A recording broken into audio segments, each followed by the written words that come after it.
கள்ளச்சாராயம் குடித்த மேலும் இருவருக்கு மருத்துவமனையில் அனுமதிக்கப்பட்டு சிகிச்சை அளிக்கப்பட்டு வருகிறது. ஏற்கனவே 5 பேர் சிகிச்சையில் உள்ள நிலையில் தற்போது கூடுதலாக மேலும் 2 மருத்துவமனையில் அனுமதிக்கப்பட்டுள்ளனர். கூடுதல் விவரங்களை வழங்குவதற்காக செய்தியாளர் உதயகுமார் இணைப்பில் இருக்கிறார். உதயகுமார், ஏற்கனவே 5 பேர் சிகிச்சையில் இருந்தாங்க, இப்ப மேலும் 2 சிகிச்சைக்காக அனுமதிக்கப்பட்டிருக்காங்க. தற்போதைய நிலவரம் என்ன? அவங்களோட உடல்நிலை எவ்வாறு இருக்கிறதா மருத்துவர்கள் சொல்றாங்க?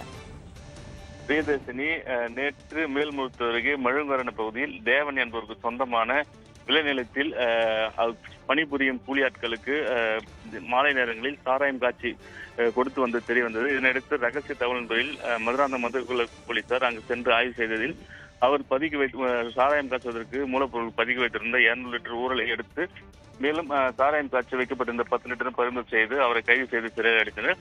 இந்த நிலையில் சாராயம் குடித்த ஐயனார், பெருமாள், மணி ஆகியோர் நேற்று மருத்துவ சோதனை செய்து அவர்களை உடனடியாக செங்கல்பட்டு அரசு மருத்துவமனையில் சிகிச்சைக்காக அனுமதித்திருந்த நிலையில் மேலும் அதே குறும்புரை பகுதியை சேர்ந்த மதுரை ராதாகிருஷ்ணன் ஆகியோரை காவல்துறை மற்றும் சுகாதாரத்துறை தேடி சென்று அவர்களை அழைத்து சென்று செங்கல்பட்டு அரசு மருத்துவமனையில் வந்து அனுமதித்துள்ளனர்.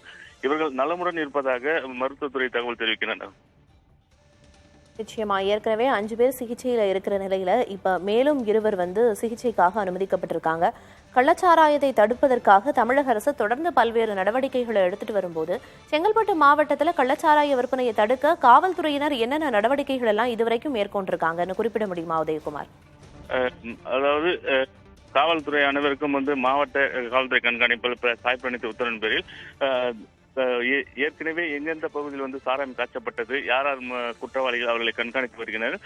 பல்வேறு பகுதியில் ஏற்கனவே கள்ளக்குறிச்சி சம்பவத்தை அடுத்து பின்பு பல்வேறு பகுதிகளில் ஆய்வு மேற்கொண்டு சாராய ஊழல்கள் மற்ற பிறகுலாம் அழிக்கப்பட்டது. மேலும் தொடர்ந்து ஆய்வு செய்து வருகின்றனர். இந்த நிலையில் நேற்று மாவட்ட ஆட்சியர் ஆய்வு செய்து உடனடியாக வருவாய்த்துறை மூலம் கிராம உதவியாளர்கள், கிராம நிர்வாகிகள் வருவாய்த்துறை ஆய்வு செய்து ஒரு விசாரணை அறிக்கையை தர வேண்டும் என உத்தரவிட்டு சென்றுள்ளார். விவரங்களை வழங்கியதற்கு நன்றி உதயகுமார்.